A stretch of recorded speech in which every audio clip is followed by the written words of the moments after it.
नमस्कार विद्यार्थी मित्रांनो, आज आपण SYBA ला शिकवला जाणारा इंडियन इकॉनॉमी सिन्स 1980 भाग 2 हा पेपर अभ्यासत आहोत. त्यामधील 1.2 भारतातील मोठे उद्योग म्हणजेच large scale industries in India. भारतामध्ये वेगवेगळ्या प्रकारचे मोठमोठे उद्योग आहेत. त्यामध्ये कापड उद्योग आहे, ज्यूट उद्योग आहे म्हणजेच काय ताग उद्योग आहे, त्यानंतर लोह पोलाद उद्योग आहे, नंतर साखर उद्योग आहे. असे मोठमोठे उद्योग भारतामध्ये आहेत. त्यामधील जो काही पहिला उद्योग आहे कापड उद्योग, टेक्स्टाईल इंडस्ट्रीज, तर या टेक्स्टाईल इंडस्ट्रीजबद्दल आज या तासामध्ये आपण अभ्यासणार आहोत. भारतातील मोठे उद्योग. भारतामध्ये मोठे उद्योगाचे वर्गीकरण 3 प्रकारात केले जाते. म्हणजेच पहिला आहे लघु उद्योग, दुसरा आहे मध्यम उद्योग, तिसरा आहे मोठा उद्योग. मग लघु उद्योग कशाला म्हणायचा, तर सर्वसाधारणपणे ज्या औद्योगिक निर्माण उद्योगात म्हणजे ज्या उद्योगामध्ये संयंत्र असेल, त्याची यंत्रसामग्री असेल, त्याचे उपकरण असेल, तर त्याच्या उपकरणामध्ये 25 लाख ते 5 कोटी, किती 25 लाख ते 5 कोटी रुपयापर्यंत भांडवलाची गुंतवणूक केली जात असेल त्याला आपण लघु उद्योग असे म्हटले जाते. त्यानंतर आहे की 5 कोटीपेक्षा जास्त आणि 10 कोटी रुपयापेक्षा कमी भांडवल गुंतवणूक केली जात असेल तर अशा उद्योगाला मध्यम उद्योग असे म्हटले जाते. त्यानंतर आहे 10 कोटी रुपयापेक्षा जास्त भांडवल, किती 10 कोटी रुपयापेक्षा जास्त भांडवलाची गुंतवणूक केली ज्या उद्योगात केली जात असेल आणि त्याचबरोबर ज्या उद्योगामध्ये 250 पेक्षा जास्त कामगार काम करत असतील त्या उद्योगाला काय म्हटले जाते, मोठा उद्योग असे म्हटले जाते. म्हणजेच एकंदरीत उद्योगाचे 3 भागामध्ये वर्गीकरण करण्यात आलेले आहे. मग आपण अभ्यासणार आहोत मोठा उद्योग. तर मोठा उद्योग म्हणजे काय की 10 कोटी रुपयापेक्षा जास्त भांडवलाची गुंतवणूक ज्या उद्योगात केली जाते त्या उद्योगाला मोठा उद्योग, लार्ज स्केल इंडस्ट्रीज असे म्हटले जाते. यानंतर आपण बघणार आहोत की मोठ्या उद्योगाचे फायदे. आपण बघितलं की 10 कोटीपेक्षा जास्त ज्या उद्योगामध्ये गुंतवणूक केली जात असेल अशा उद्योगाला मोठा उद्योग असे म्हटले जाते. मग मोठ्या उद्योगाचे फायदे कोणकोणते आहेत, तर मोठा उद्योग देशाच्या औद्योगिकरणाला प्रेरणा देते. म्हणजेच मोठ्या उद्योगामध्ये मोठ्या प्रमाणावरती गुंतवणूक केली जाते, त्यामध्ये मोठ्या प्रमाणात भांडवलाची गुंतवणूक केली जाते आणि मोठ्या प्रमाणात लोकांना रोजगार प्राप्त होतो. मोठ्या प्रमाणात वस्तूचं उत्पादन केलं जातं. उत्पादित जो काही माल असेल त्या मालाची निर्यात केली जाते आणि निर्यात केल्यानंतर जे काही परकीय चलन आहे त्या परकीय चलनाचा ओघ मोठ्या प्रमाणात भारतात येतो. म्हणजेच काय की मोठ्या उद्योगामुळे काय होतं की देशाच्या औद्योगिकरणाला प्रेरणा मिळते.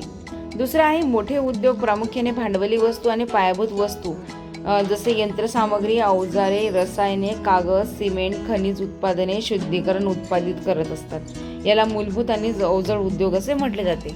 म्हणजेच जे काही मोठा उद्योग आहे तो प्रामुख्याने भांडवली वस्तू जे असेल आणि पायाभूत वस्तू असतील जसं यंत्रसामग्री आहे, वेगवेगळे अवजारे आहेत, रसायने आहेत, कच्चा माल आहे, कागद आहे, सिमेंट आहे, खनिज आहे, उत्पादने, अशा वेगवेगळ्या उत्पादनाच्या माध्यमातून हे मोठ्या प्रमाणावरती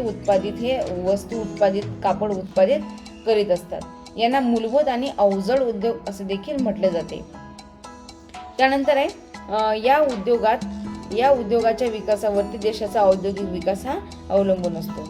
या उद्योगाचा ज्या प्रमाणात विकास होईल त्या प्रमाणात मोठ्या प्रमाणात काय होतं, देशाचा विकास होतो.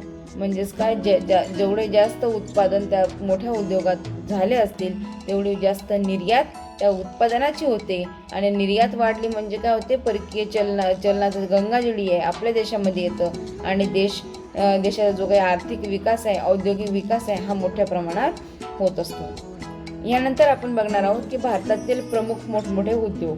तर आपण याआधीच सांगितलं आहे की भारतामध्ये वेगवेगळे उद्योग कार्यरत आहे.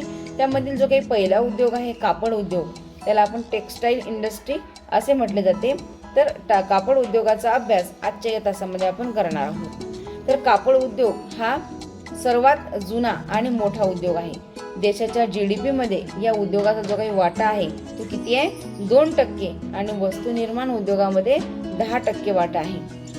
4.5 कोटी लोकांना हा जो काही व्यवसाय आहे, हा उद्योग आहे, हा रोजगार पुरवितो. म्हणूनच म्हणजेच एकूण निर्यात उत्पादनात त्यांचा 13% वाटा हा निर्यात उत्पादनामध्ये आहे. त्यानंतर या भारतात पहिली सूत कापड गिरणी ही 1818 मध्ये कोलकाता येथे स्थापन झाली. तुम्हाला ऑब्जेक्टिव्ह विचारलं जाऊ शकतं की पहिली सुती कापड गिरणी ही रिकामी जागामध्ये कोलकाता येथे स्थापन झाली किंवा 1818 मध्ये रिकामी जागा येथे स्थापन झाली. तर उत्तर काय आहे? 1818 मध्ये कोलकाता येथे स्थापन झाली. पण खऱ्या अर्थाने या उद्योगाची सुरुवात जी आहे 1854 मध्ये मुंबई येथे कापड गिरणी स्थापन झाल्यापासून झालेली आहे. भारतात या उद्योगाचं केंद्रीकरण मुंबई आणि अहमदाबाद येथे झालेले आहे. 1911 मध्ये एकूण कापड गिरण्यापैकी मुंबईमध्ये 33% कापड गिरण्या होत्या आणि त्या कापड गिरण्यापासून जे काही एकूण कामगारपैकी 45% लोकांना काम मिळत होते आणि लोक काम करीत होते. अहमदाबाद शहरामध्ये 19% कापड गिरण्या होत्या आणि त्यामध्ये 19% कामगार काम करत होते. म्हणजे मुंबई अहमदाबाद व्यतिरिक्त सोलापूरला सुद्धा बडोदा, कानपूर, कोलकाता, कोइंबतूर, इंदूर या शहरामध्ये सुद्धा कापड उद्योग मोठ्या प्रमाणात केंद्रित झालेले आहे. कापड उद्योग हा प्रामुख्याने सुती धाग्यावर आधारित उद्योग आहे. म्हणजेच काय? सुती धाग्यापासून कापडाची मोठ्या प्रमाणात निर्मिती केली जाते. एकंदरीत जो काही कापड उद्योग आहे हा सर्वात मोठा आणि सर्वात जुना असा उद्योग आहे. या उद्योगापासून मोठ्या प्रमाणावर या उद्योगामध्ये मोठ्या प्रमाणात कापडाचं उत्पादन हे घेतलं जातं. तर आपल्याला माहिती आहे की कापड उद्योग हा सर्वात मोठा आणि सर्वात जुना आहे आणि जेवढा मोठा उद्योग असेल तेवढ्या जास्त समस्या त्या उद्योगामध्ये आपल्याला दिसून येतात. मग कोणकोणत्या समस्या आहेत? तर पहिली समस्या आहे कच्च्या मालाची समस्या.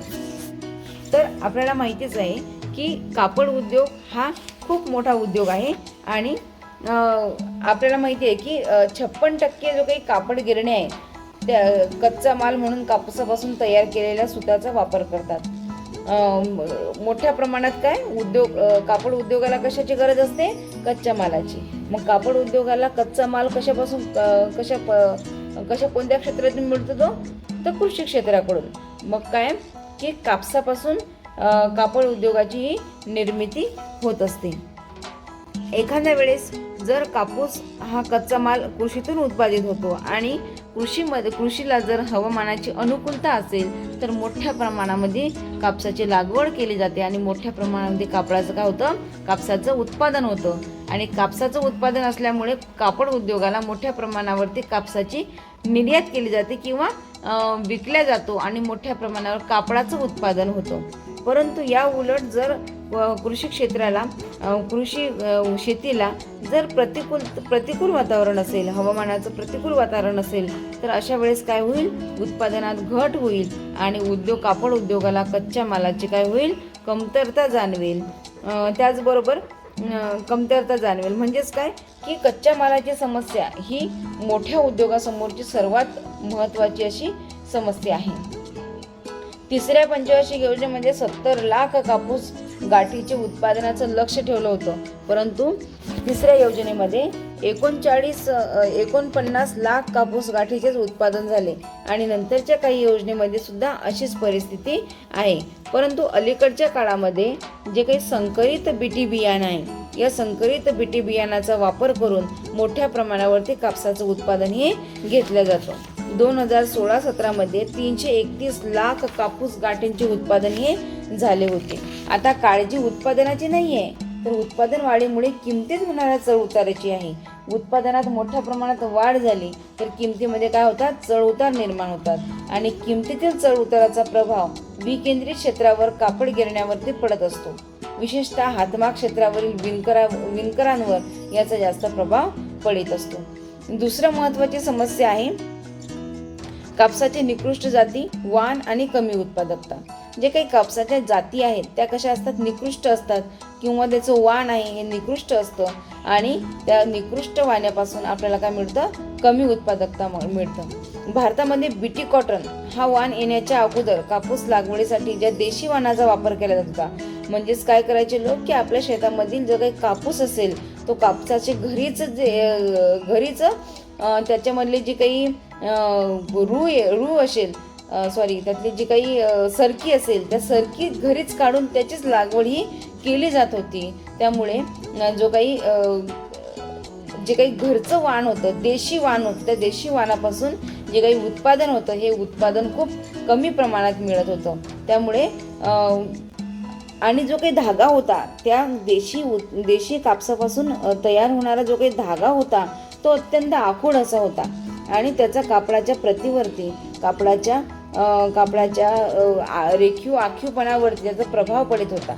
अलीकडे मात्र कापसाचं संकरित बियाणं मिळालेलं आहे आणि बीटी कापूस प्रत्येक शेतामध्ये हा बीटी कापूस पेरला जातो आणि बीटी कापसाचा जो काही धागा आहे तो धागा लांब सडक आहे. त्याचे दर हेक्टरी उत्पादकता सुद्धा जास्त आहे. चीन आणि इतर देशातील कापसाच्या प्रतीची तुलना जर केली तर हा जो काही धागा आहे हा निकृष्ट आहे. भारताचा जो काही संकरित बियाणांचा धागा आहे हा सुद्धा काय आहे, निकृष्ट आहे. याचा कापड उद्योगावर सुद्धा काय होतो, विपरीत परिणाम हा होत असतो. त्यानंतर आहे जुनाट संयंत्र आणि यंत्रसामग्री. भारतामध्ये कापड उद्योग हा 150 वर्षापेक्षा सुद्धा काय असा आहे, जुना उद्योग आहे आणि बऱ्याच उद्योगामध्ये आहे त्याच संयंत्राचा आणि यंत्रसामग्रीचा वापर केला जातो. जुनाट यंत्रसामग्री जुनाट तंत्रज्ञानाच्या उत्पादकतेवरती काय करतो, विपरीत परिणाम होत असतो. शिवाय जी काही यंत्रसामग्री आहे या यंत्रसामग्रीचा जो काही देखभालाचा खर्च आहे हा खर्च सुद्धा काय झालेला आहे, वाढलेला आहे. परिणामी जे काही सरासरी त्यापासून मिळणारं सरासरी उत्पादन आहे या सरासरी उत्पादन खर्चात मोठ्या प्रमाणात वाढ झालेली आहे. आणि सर्वात महत्त्वाचं म्हणजे जुनाट यंत्र जे आहे त्या यंत्राचा आणि तंत्राचा कापडाच्या दर्जावर विपरीत परिणाम होतो. काही कापड गिरणी मालकांनी परंपरागत व्यवसायातून बाहेर पडून विकेंद्रित क्षेत्रात प्रवेश केला, पण यामुळे रोजगाराची समस्या निर्माण झालेली आहे. म्हणजेच काय, जुनाट यंत्र आणि संयंत्र वापरल्यामुळे मोठ्या प्रमाणावर काय झालेलं आहे, कापडाच्या दर्जावरती विपरीत परिणाम झालेला आहे. त्यानंतर आहे कापड गिरणी क्षेत्रात मंदी आणि आजारपण. जे काही कापड क्षेत्रामध्ये जुनाट संयंत्र आणि तंत्र त्याचबरोबर कामगाराच्या समस्या या दोन कारणांनी कापड गिरणी आहे ते कापड गिरणी उद्योग अडचणी सापडलेला आहे. काही गिरणी मालकांनी आपला व्यवसायच बंद केलेला आहे तर काही गिरणी मालकांनी दुसरीकडे कृत्रिम धाग्याचे स्वस्त आणि दर्जेदार कापड हा पर्याय उपलब्ध झाल्याने सुती कापड मागणी कमी झाली. परिणामी उद्योगामध्ये जी काही मंदी आहे ही मंदी निर्माण झालेली आहे.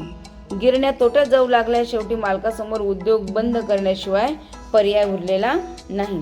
त्यानंतर आहे कामगाराच्या समस्या. कापड उद्योगाची सर्वात महत्त्वाची समस्या आहे ते कामगाराच्या समस्या. एकीकडे आपण बघतोय की घट्टा नफा आणि दुसरीकडे कामगाराचा रास्त असला तरी कामगार जास्त असले तरी त्यांच्या मागण्या ज्या काय आहे त्या मागण्या मोठ्या प्रमाणात वाढलेल्या आहे आणि मागण्या वाढल्यामुळे मालक आणि कामगार यांच्यामध्ये संघर्ष निर्माण होऊ लागलेले आहेत. आणि यावर मार्ग काढण्यासाठी सरकारने कापड गिरण्याचे राष्ट्रीयकरण केले आणि राष्ट्रीयकरणानंतर ही समस्या सुटली नाही. राष्ट्रीयकरण सुद्धा झाले आणि राष्ट्रीयकरणानंतर सुद्धा ही समस्या सुटलेली नाही. कामगार मागण्यासाठी अधिक आक्रमक झालेत आणि याचा उत्पादनावरती मोठ्या प्रमाणात परिणाम होतो. कामगार आपले हक्क मिळवण्यासाठी आपला जो काही मजुरीचा दर आहे हा दर वाढविण्यासाठी मालक आणि कामगार यांच्यामध्ये नेहमी संघर्ष होतात आणि या संघर्षाचा परिणाम हा कापसाच्या उत्पादनावरती होत असतो. त्यानंतर आहे उत्पादन खर्चाचा प्रश्न. भारत जगात कापूस उत्पादनात 4थ्या क्रमांकाचा उत्पादक देश आहे तर सुती धागा उत्पादनात दुसरा मोठा उद्योग आहे. अलीकडील काळात भारतात जागतिक बाजारात कृत्रिम धागा कापड मागणी कमी होऊन सुती कापड मागणी वाढत आहे. या संधीचा फायदा उचलणे भारताला तरी शक्य आहे, पण यात अडचणी आहेत की भारताचे जे काही स्पर्धक आहेत त्यामध्ये चीन असेल, पाकिस्तान असेल, तैवान आहे, ब्राझील आहे, इजिप्त आहे. या देशाकडे कापड उत्पादनासाठी येणाऱ्या खर्चापेक्षा भारतातील जे काही उत्पादनाचा खर्च आहे हा खर्च काय जास्त आहे. कारण चीन, पाकिस्तान या देशामध्ये मजुरीचे दर असतील, विजेचे दर असतील हे भारताच्या तुलनेमध्ये कमी आहेत. शिवाय भारतात कापसाचे दर हे जास्त आहेत. या सर्वाचा परिणाम भारताच्या स्पर्धाक्षमतेवरती होतो आणि या स्पर्धेमध्ये भारत टिकून राहत नाही आणि भारत हा या स्पर्धेमध्ये मागे पडत आहे. त्यानंतर आहे सरकारचे कर धोरण आणि प्रोत्साहन. एकीकडे सरकारी करामुळे संघटित जे काही कापड गिरण्या आहेत ह्या अडचणीत आलेल्या आहेत तर दुसरीकडे सरकारने विकेंद्रित क्षेत्रातील यंत्रमागाला झुकते माप दिलेले आहे, त्यांना प्रोत्साहन दिलेले आहे. सरकारच्या या धोरणामुळे गिरणी उद्योग जे काही गिरणी उद्योग आहेत हे काय झालेले आहेत, निरुत्साही झालेले आहेत आणि अशा प्रकारे अशा प्रकारे कापड उद्योगामध्ये वेगवेगळ्या समस्या आपल्याला दिसून येतात. धन्यवाद.